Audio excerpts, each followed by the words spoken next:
लोग उसे बस किसी तरह मारना चाहते थे। ये बदरिया जो कभी किसी का समोसा तो कभी किसी की रोटी चुरा लेती थी, क्योंकि उसके भूखे बच्चे उसका इंतजार करते थे। एक दिन बदरिया किसी के घर से संतरा चुरा लेती है।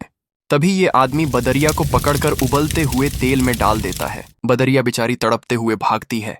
इधर बदरिया का पति किसी की परवाह नहीं करता था।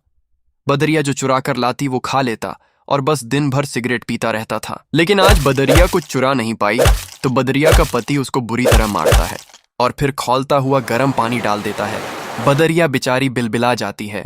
इधर बच्चे ये सब देखकर बहुत रो रहे थे, तो बदरिया बच्चों को अपनी छाती से लगाकर सुला देती है और फिर वह रात भर रोती है, क्योंकि उसके बच्चे आज भूखे सो गए। और सुबह होते ही बदरिया फिर खाना लेने जाती है।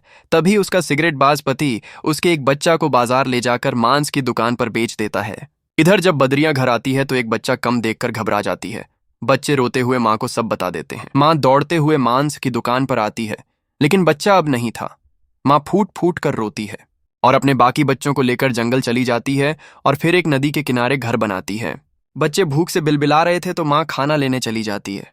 तभी एक जंगली शेर बच्चों पर हमला करके बच्चों को मार देता है। जब माँ वापस आती है तो मरे हुए बच्चों को देखकर चीख चीख कर रोती है और फिर बच्चों की याद में नदी में कूदकर अपने प्राण दे देती है।